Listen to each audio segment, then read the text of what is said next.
ಪ್ರಿಯ ದೇವಜನರೇ, ತಪಸ್ಸು ಕಾಲದ ಅಭಿಷೇಕಕ್ಕೆ ನಿಮಗೆ ಸ್ವಾಗತ. ಇಂದು ನಾನು ಸಂತ ಸೈಂಟ್ ಪ್ಯಾಟ್ರಿಕ್ ಅವರ ಚರ್ಚಿಗೆ ಬಂದಿದ್ದೇನೆ. ಇದು ಸೈಂಟ್ ಪ್ಯಾಟ್ರಿಕ್ ಅವರ ಪ್ರತಿಮೆ.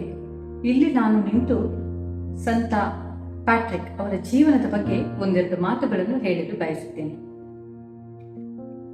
ಸಂತ ಪ್ಯಾಟ್ರಿಕ್ ಅವರ ಜೀವನ ಮತ್ತು ಧ್ಯಾನವು ನಂಬಿಕೆ, ಸಹನೆ ಮತ್ತು ದೇವರ ಮೇಲಿನ ದೃಢವಾದ ಭರವಸೆಯ ಒಂದು ಅದ್ಭುತ ಮಾದರಿಯಾಗಿದೆ. ಇವರು ಐರ್ಲೆಂಡಿನ ಪೋಷಕ ಸಂತ ಎಂದು ಕರೆಯಲ್ಪಡುತ್ತಾರೆ. ಇವರು ತಮ್ಮ ಜೀವನದ ಮೂಲಕ ಅನೇಕರಿಗೆ ದಾರಿದೀಪವಾಗಿದ್ದಾರೆ. ಕಷ್ಟಗಳಲ್ಲಿ ದೇವರಿಗಾಗಿ ಬದುಕು. ಪ್ಯಾಟ್ರಿಕ್ ಬಾಲ್ಯದಲ್ಲಿ ಗುಲಾಮನಾಗಿ ಮಾರಲ್ಪಟ್ಟು ಐರ್ಲೆಂಡಿನಲ್ಲಿ ಕಷ್ಟದ ಜೀವನವನ್ನು ಕಳೆದರು. ಆದರೆ ಈ ಕಷ್ಟದ ಸಮಯದಲ್ಲಿ ಅವರು ದೇವರನ್ನು ಕಂಡುಕೊಂಡರು ಮತ್ತು ಪ್ರಾರ್ಥನೆಯಲ್ಲಿ ಶಕ್ತಿಯನ್ನು ಕಂಡರು. ಇವರು ಕ್ಷಮೆ ಮತ್ತು ಪ್ರೀತಿಗಾಗಿ ಹೆಸರುವಾಸಿಯಾಗಿದ್ದಾರೆ. ಅವರು ಕ್ರಿಸ್ತನ ಸಂದೇಶವನ್ನು ಸಾರಿದರು. ಅವರ ಕ್ಷಮಾಗುಣ ಮತ್ತು ಶತ್ರುಗಳನ್ನು ಪ್ರೀತಿಸುವ ಕ್ರಿಸ್ತನ ಗುಣವನ್ನು ಎತ್ತಿ ತೋರಿಸುತ್ತದೆ. ಅವರು ಐರ್ಲೆಂಡಿನಾದ್ಯಂತ ಸಂಚರಿಸಿ ಅಲ್ಲಿನ ಜನರ ದೇವರಿಗಾಗಿ ಬದುಕಲು ಅವರಿಗೆ ಪ್ರೇರಣೆ ನೀಡಿದರು. ಅವರ ನಂಬಿಕೆಯು ಒಂದು ಇಡೀ ರಾಷ್ಟ್ರವನ್ನು ಪರಿವರ್ತಿಸಿತು. ಪ್ಯಾಟ್ರಿಕ್ ಅವರ ಜೀವನವು ಬಾಹ್ಯ ಭವ್ಯತೆಗಿಂತ ಆಂತರಿಕ ಆಧ್ಯಾತ್ಮಿಕತೆಗೆ ಮಹತ್ವ ನೀಡುತ್ತದೆ.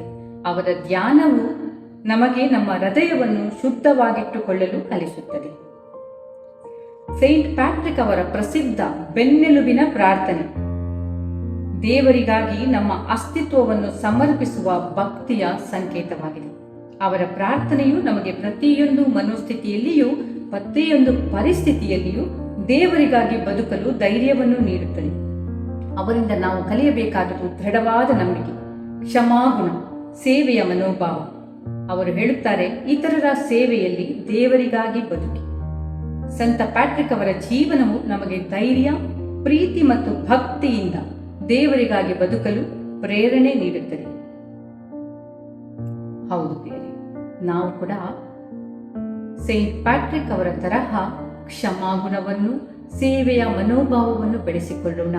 ಇದಕ್ಕಾಗಿ ಪವಿತ್ರಾತ್ಮರು ನಮಗೆ ಕರುಣಿಸಲಿ, ಅವರ ಕೃಪಾಶೀರ್ವಾದಗಳಿಂದ ತುಂಬಲಿ ಎಂದು ಪ್ರಾರ್ಥಿಸೋಣ. ಆಮೆನ್.